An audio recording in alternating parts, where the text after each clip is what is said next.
we saw a storm of fans with general admission seats literally rush into the arena to claim the best seats possible. Great reception of fans here to greet you coming back. What's this moment been like, winning the award and getting all the accolades that you've gotten since? There was one thing the two teams couldn't share: the one automatic bid up for grabs to the NCAA tournament. Right now, it's a sea of blue around me, but later today at 6:30 when the game tips off, it will become a sea of green throughout the arena. Kelly, it's still more than half an hour before game time, but check it out. Fans already packed on the lawn, ready for the action. He pointed up to the sky and enjoyed that moment. We'll see if he'll enjoy the moment of a batting title. But the big question is, will LeBron James show up this year? His former high school team, St. Vincent St. Mary from Ohio, is in the tournament. You're the newest member of Brad Keselowski Racing. How much fun is it to be here with your new team and have a chance to compete at a high level? In the 2008 Olympics, Eva and Danny both finished in the top 45 in their events. Well, he should be very happy. He's holding a nice trophy, and this isn't even the championship trophy. Hey, Donner, stop eating my Snickers. Oh, ho, ho. Hi, everyone. Merry Christmas. It was a record night for Sammy Watkins, who had the best game of his Clemson career, setting Orange Bowl records for receiving yards and receptions, and ending the night as the Orange Bowl MVP. He told us, however, that he has not yet made a decision on whether or not he will enter the NFL draft. Is this your last game at Clemson? Are you going to be turning pro? That's a great question. I'm evaluating with my coaches and things like that.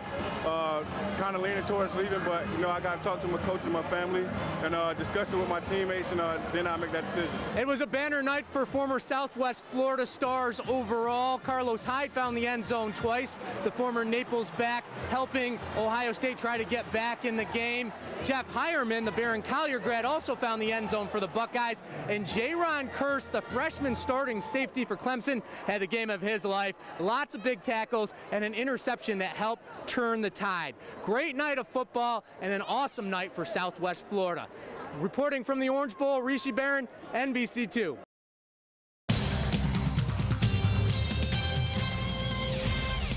I get to go against some guys I played against in the league that I still got grudges against, like certain quarterbacks. I want to sack for the Vikings.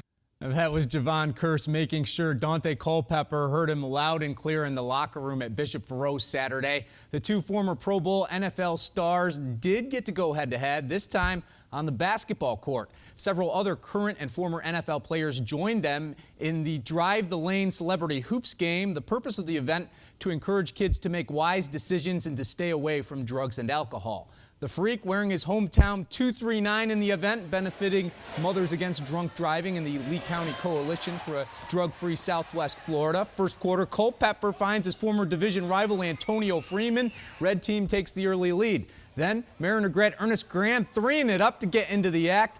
33-27 Red. Graham setting up his teammates too. Throws it up, Dwayne Jackson throws it down. Team Red wins 86-72, but the day all about spreading a positive message to kids. Those kids, they look up, to their local celebrities and to their, national celebrities. Supposed to take the time out to champion a cause. It's always good for the kids to see that. If you can help out and reach one kid, you maybe can't reach them all, but if you can reach one of them, it's worth the while. Well, LeBron James sure looks like a football player on the hoops court, hoping to lead the Heat to a 3-0 series lead over the Bobcats. Nice shot, King hits the big three, gives Miami the 1-point lead. He had 30 points and then sets it up for the Birdman, Chris Anderson, on the dunk. Miami wins 98-85. The Heat will go for the sweep on Monday. Crazy finish to Game 3 between the Spurs and Mavs. All tied, final seconds. Manu Ginobili gets the roll to go. San Antonio takes the lead under 2 seconds to go, but that's enough time for Dallas. Daytona Beach native Vince Carter hits the three at the buzzer. Mavs win 109-108, taking a 2-1 series lead. Another nail-biter in the Penguins-Blue Jackets series in the Stanley Cup playoffs. Pittsburgh trailed 1-0. Chris Kunitz would tie it in the second, and then in the third, Jussi Jokinen delivering the go-ahead goal here. Pens win 2-1. They take the 3-2 series lead. The Bruins would move on to the second round with a 4-2 win over Detroit. The Fort Myers Miracle lost in Daytona Saturday, but I think every player on the team would consider Saturday a success. The team enjoyed every minute of its 9th special needs camp. Cape Coral's Dave Clark, who survived polio and went on to play professional baseball without the use of his legs, was also on hand to work with the kids, and he pushed them to test their limits.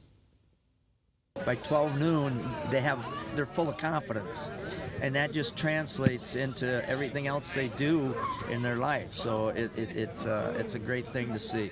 At the end of the camp, Florida Stingrays football player Kelvin Green presented with the Dave Clark Pulling Each Other Along Award for his outstanding work with disabled children.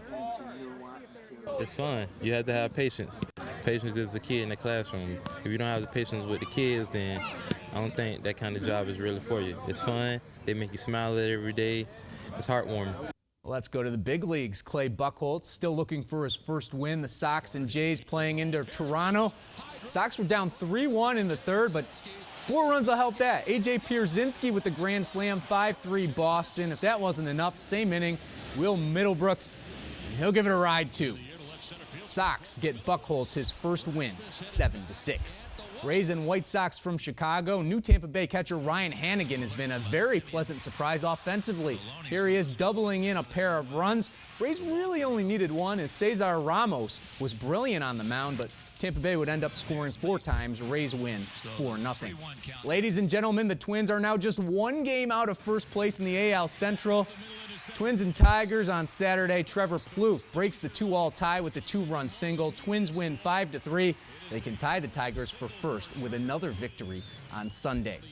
3 rounds in the books at the PGA Tour's Zurich Classic of New Orleans. Everyone chasing after Sung Yul No. 5th hole, look at this shot right next to the cup. Sets up a birdie. He holds a 2-shot lead at 18 under thanks to no bogeys through 54 holes. And FGCU baseball lost to Mercer. The Eagles softball team lost the doubleheader. And Stonecrabs lost too. We'll be right back. On game night, the sounds of football are everywhere. They define the sport, sometimes even dictate the game. Jose Rodriguez hears none of it. Yet being completely deaf hasn't taken anything away from his experience as a player. That's no big deal. It doesn't matter. I don't care if I can hear it or not. I can see. I can watch out of the corner of my eye and keep an eye on everything that's going on. Rodriguez is a sophomore on the Gulf Coast JV team, a starting cornerback in just his 2nd year of football. Really, I think I'm pretty fast. The Sharks use Rodriguez exclusively on defense and special teams, where he doesn't need to hear a snap count. Interpreter Diane Zafke is on the sideline, signing Jose instructions from the coaches. But when it comes to tackling players twice his size, Rodriguez is on his own. He's not afraid of anybody. He doesn't have any fear, and I think that's his best asset. He plays so hard when he's in there and gives so much effort. He makes you appreciate him, and he reminds you of why you become a coach. But Jose does more than just motivate his teammates with his energy. When they're not doing the right thing, he also holds them accountable. If the guys aren't working hard and playing hard, he'll call them out. He'll relay that to me, you know. He'll get my attention, he'll point at them. Rodriguez has helped Gulf Coast players and coaches learn sign language too. But no one has enjoyed Jose's time as a Shark football player more than Rodriguez himself. He loves football, loves the camaraderie with teammates, and loves life more than ever. I think it absolutely drives him to do most everything all day long. I think it keeps his grades up. I think it keeps him coming to school. And it most certainly allows him to dream a little bit bigger. Bigger dreams for the smallest guy on the field who doesn't need the sense of hearing to make the biggest plays. Rishi Barran, NBC2. The team just arrived, including Chase Fielder, who is here holding the ESPY Award. And Chase, great reception of fans here to greet you coming back. What's this moment been like, winning the award and getting all the accolades that you've gotten since? I mean, unbelievable. One of the great feelings. Just it goes perfectly with our season, the Cinderella story now, get an ESPY, so it just seems to be the perfect way to cap it off. When you were out there in LA, you got to see some of the biggest superstars in sports. To be included in that, and not only that, to be a winner, what was that feeling like? Very, very surreal. It's like still hard to believe it happened, still trying to let it sink in, but just unbelievable. I mean, after we won it, different athlete, Ray Lewis telling us congratulations, Eric Spoelstra telling us congrats, what a great year we had, Ray Allen knowing what we did. So it's crazy to think that people we look up to and watch every day now know a little bit of what we did in the last year. And last thing, you got a bunch of other fans that are over at Alico Arena. How much are you looking forward to seeing them and celebrate some more? I'm definitely looking forward to it. I mean, this is what it's all about, coming back, being a part of the community. That's what we won this for. It's not really just for us. It's the entire community, the school, and everyone that was a part of this with us. All right, that's Chase Fielder, ESPY winner. Back to you guys.